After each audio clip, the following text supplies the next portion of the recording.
February 3rd is a deadline for federal control of the Department of Mental Health and Substance Abuse to be transferred back to GovGuam.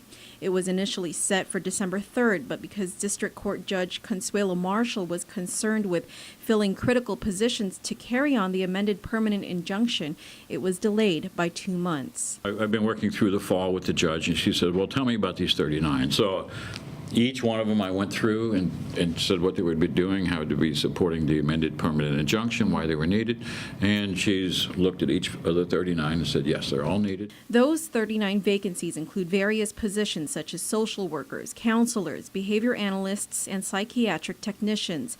Kiffer says each position is important, and he has expressed to the government of Guam how critical it is to fill these positions in time for the transition. Kiffer says some contracts for those positions currently filled under the FMT may be extended to allow GovGuam time to look for permanent GovGuam employees. But the more critical positions are the psych techs, 13 of them. What we're going to do is extend the 13 that I have working for me another 60 days to give DOA and the hiring process, GovGuam hiring process, time to bring on their replacements.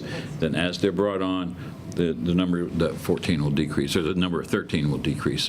And so there will be no gaps. While the Department of Administration is actively searching for qualified candidates, Kiffer stresses that some positions may not be hired until the end of February. He also notes that the salaries for the 39 positions will be funded for up to a year through a trust account under the FMT. That's simply a practical issue because the budgets, run October to October and for 1 year. So in order to be able to bring people on, money was put into the trustee or trust account.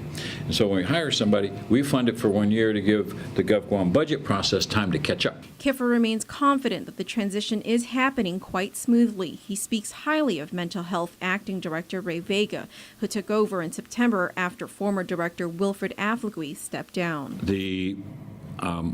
So I do believe that he has certainly a grasp of what needs to be done and how to pick up for me. I mean, it's going to be fairly smooth, and I think he's perfectly capable and will do just fine doing that. As far as the changes made within the department over the last 2 years, Kiffer says the overall attitude among the staff has been positive. This actually is, this certainly wasn't invented here. This is the way services are being done across the states now, so across the country. And this is the way the team concept is what's the current state of the art that's being used in mental health. And so that's where we went from the individual to teams. And this is something they'll carry on even after the FMT? Oh, yes.